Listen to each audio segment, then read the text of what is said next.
கர்த்தருமாகிய இயேசு கிறிஸ்துவின் நாமத்தினாலே யாவருக்கும் வாழ்த்துக்களை தெரிவித்துக் கொள்கிறேன். ஒரு ஞாயிற்றுக்கிழமை ஒரு திருச்சபையின் பிரசங்க பீடத்திலே ஒரு முதியவர் ஏறி ஒரு சாட்சி சொன்னார். அவர் ஒரு கதை சொன்னார். அந்த கதையின்படி ஒரு மீனவ கிராமத்திலே ஒரு தகப்பனும் மகனும் மகனுடைய நண்பனும் ஒரு படகில் ஏறி கடலிலே சற்று தூரம் போய்விட்டு வரலாம் என்று உள்ளே போனார்கள். தகப்பன் படகை செலுத்தினான். கடலிலே சற்று தூரம் அந்த நண்பனுக்கு காட்டிவிட்டு வரலாம் என்று அழைத்துக் கொண்டு சென்றார்கள். ஆனால் திடீரென்று ஒரு பெரிய அலை வந்து கரையில் இருந்து 1 கிலோமீட்டர் தூரத்திலே அந்த படகு கவிழ்ந்து விட்டது.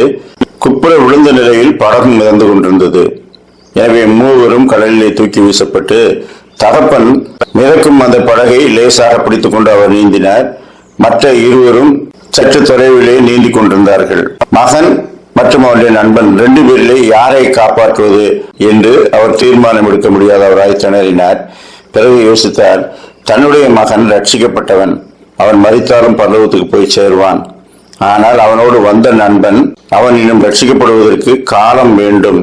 அவனை நாம் காப்பாற்றிவிட்டால் அவன் ஒருவேளை கர்த்தரை ஏற்றுக்கொண்டு அவனும் பரலோகத்துக்கு போவதற்கு வாய்ப்பு இருக்கிறதே என்று நினைத்தவராய் கயிற்றை அவனுடைய நண்பனிடத்திலே வீசினார். அவனும் அதை பிடித்துக் கொண்டு இருவருமாக தத்தளித்து நீந்தி கரையிலே வந்து சேர்ந்தார்கள். ஆனால் மகன் அருகில் சென்று கொண்டிருந்த மற்றொரு படகினாலே காப்பாற்றப்பட்டான் என்பது அதன் பிறகுதான் இவருக்கு தெரிய வந்தது. இந்த கதையை அவர் பிரசங்கத்திலே சொல்லி நாம் ஆத்மாக்களை குறித்து கரிசனை உள்ளவர்களாய் இருக்க வேண்டும் என்று முடித்தார். அது முடிந்தவுடனே 2 வாலிபர்கள் அவரிடத்திலே வந்து, ஐயா, நீங்கள் சொன்ன கதை நன்றாக இருந்தது, ஆனால் அதிலே நம்பும்படியாக சில விஷயங்கள் இல்லை. அந்த முதியவர் தன்னுடைய மகன் பரலோகத்துக்கு போவான் என்று எப்படி நம்பினார்? 2வது, அவனுடைய நண்பன் கர்த்தரை ஏற்றுக்கொண்டு பிற்காலத்திலே மனம் திரும்பி பரலோகத்துக்கு போவான் என்று அவர் எப்படி நம்பினார்? எனவே உங்களுடைய கதையை நம்பும்படியாக இல்லை என்று சொன்னார்கள். உடனே இவர் சொன்னார், இந்த கதை நிஜத்திலே நடந்தது. தேவகுமாரன் பூமிக்கு இறங்கி வந்து பாவங்களுக்காக மரித்தார் என்று சொல்லும் போது அநேகர் ஏற்றுக்கொள்வதில்லை. ஆனால் அது நடந்தது, அது உண்மை. அதே போல்தான் இந்த கதையும் உண்மை. ஏனென்றால் மகனுடைய நண்பனை காப்பாற்றிவிட்டு மகனை கடலிலே விட்டு விட்டது வேறு யாருமல்ல, நான் தான். அப்படி காப்பாற்றப்பட்ட அந்த நண்பன் யார் தெரியுமா? அவர் தான் இப்பொழுது உங்களுக்கு போதகராக இருக்கிறாரே அவர். அந்த முதியவர் நினைத்தது சரியாகத்தானே நடந்தது. சில காரியங்கள் கர்த்தராலே ஏவப்படும் போது நாம் செய்து முடிக்கிறோம். கர்த்தர் நமக்கு சொல்லும் போது உடனே கீழ்ப்படிந்து அதை நிறைவேற்றி விடுகிறோம். பிற்காலத்தில் தான் அதன் பலனை காண்கின்றோம். விசுவாசியாதவர்களாகவே இருந்து விட்டு போகட்டும்.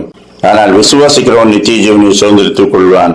1 கொரிந்தியர் 1:18 சிலுவையை பற்றிய உபதேசம் கெட்டு போகிறவர்களுக்கு பைத்தியமாயிருக்கிறது, ரட்சிக்கப்படுகிற நமக்கோ அது தேவ பலனாயிருக்கிறது.